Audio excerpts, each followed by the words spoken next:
Okay, going on to number 4. In addition to employer-based coverage, would you like the option to purchase a private plan through an insurance exchange or a public plan like Medicare? Which is scary. I use myself as an example. I'm service-connected military for back injury. I'm scared to death going down to the VA and sit in line for an hour, 10 hours, to whenever they might get me in. And know that if I go get a cup of coffee, I'm out of line, poof, I'm back in the 10-hour wait line. I'm not sure that the VA system is where I want to go for my health care unless it's absolutely necessary. So I would be kind of leery of a public plan, but at the same time, knowing that under the employer-based coverage, as things shift, if costs pick up, now I'm in Plan A, which I've still forgot the name of our plan. You know, I'm paying all my upfront costs. I have 6 kids. And so, let's think about that, John. But I have 6 kids, and I'm paying for those deductibles up front. Now they add up for me, and so it makes sense in the long run, and that's going to help me make better healthcare decisions as I do that. But which would I rather have, the insurance exchange or a public plan for Medicare? I'm not really sure how that. Well, John, your comment on the VA, all of us would absolutely stand up and say yes to health care for our veterans.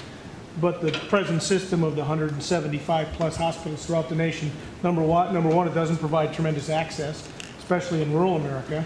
Number 2, if they were to take all of the dollars that they're spending on those physical plants, plus everything inside of it that goes on a day-to-day basis, and push that into our private healthcare system, overnight we would have a much healthier private healthcare system. And oh, by the way, better healthcare for our veterans. But I don't see any congressional member standing up and saying, yeah, go ahead and close my VAs. Never happened. So it's unfortunate, but it is the DMV of healthcare. Take a number and sit down, and if you raise your voice, you are going to the back of the line. Well, isn't that what we're going to end up with nationally if we go to a single-payer system? Oh, absolutely. Yeah, absolutely. Well, but on the other hand, as John's talking about the private plans here, is not the incoming administration not for maps? No, I think Obama's policy seems to be articulated that he wants to do it through private insurers. He wants to expand the number of people that have insurance. So maybe we're talking the same thing here, just with different clothes on. But he's not said single payer. There are a bunch of people in Congress who are saying single payer system.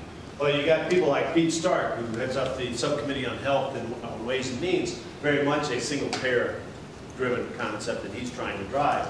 But from the standpoint, if you read the material that you have coming from the transition group, Jim's correct. They're looking at how do we expand the insurance space, but for those who don't have any insurance, they would fall under a Medicare or Medicaid program.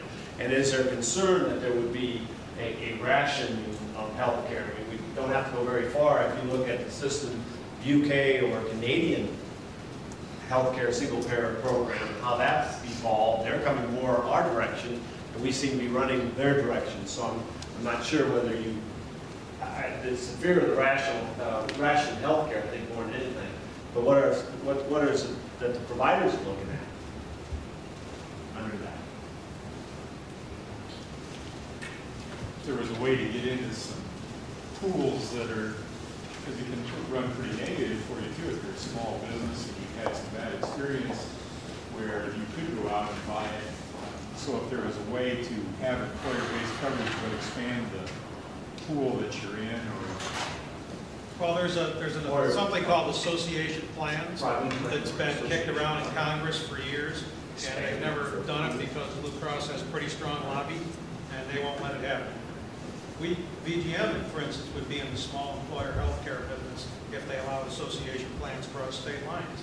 I'm not saying that that would cut costs under a current system. It probably wouldn't do much, but it would at least provide more competition. Right now, the Blues are dominant. They set prices, and they do stupid things. like Do people see any benefit to the HSA? Well, if I can say HSAs. I mean, we have that here. I don't think it's politically viable, John. Especially especially now with the stock market thing. Right. Yeah, let me just throw out a question, throw out a premise that somebody challenged. Healthcare is going to be rationed. It'll either be rationed by the government or it'll be rationed by the ability to pay. It's got to be rationed because it's a finite resource and everybody can't get all they want. Anybody disagree? Go ahead and tell me. Dr. Doom. But based on that, whose ox is going to get gored? But it's not Dr. Doom if we do the educational process and we start when they're young and say, look, you got to take better care of yourself. You got to stop smoking. You got to use seatbelts. You got to plan for your old age when you're 20 years old and take care of yourself so you may not face it. But when you're 95 years old and you've got brittle bones, you're not going to get a hip replacement. You know, Because you are going to be comfortable. all the education on that, at no time is the 6th grade student, the 8th grader, the 4th grader, in as bad of health today as they've ever been. So as we talk about that, it's a disaster coming up through. Yep. The out-of-shape, overweight teens are at an unprecedented time in the United States. And obesity is the #1 problem, health issue in the country. So preventative education and preventative. Which flows into our next question. Anybody else on this? Do you know how much you or your employer pays for health care insurance? What should an employer role be in a reformed health care system? Jim, you could tell us from the VGM standpoint, how much does VGM pay for our health care? A lot. We have 3 plans, so A, B, and C. We call them A, B, and C. But a big chunk goes towards. I see the problem with employer-paid health care is that it's a hidden cost and people don't understand it and don't know what it costs. If you were to say to an employee, I can give you the money or I can pay the insurance company, most of them would say, give me that money. I didn't know it was that much. No, you won't.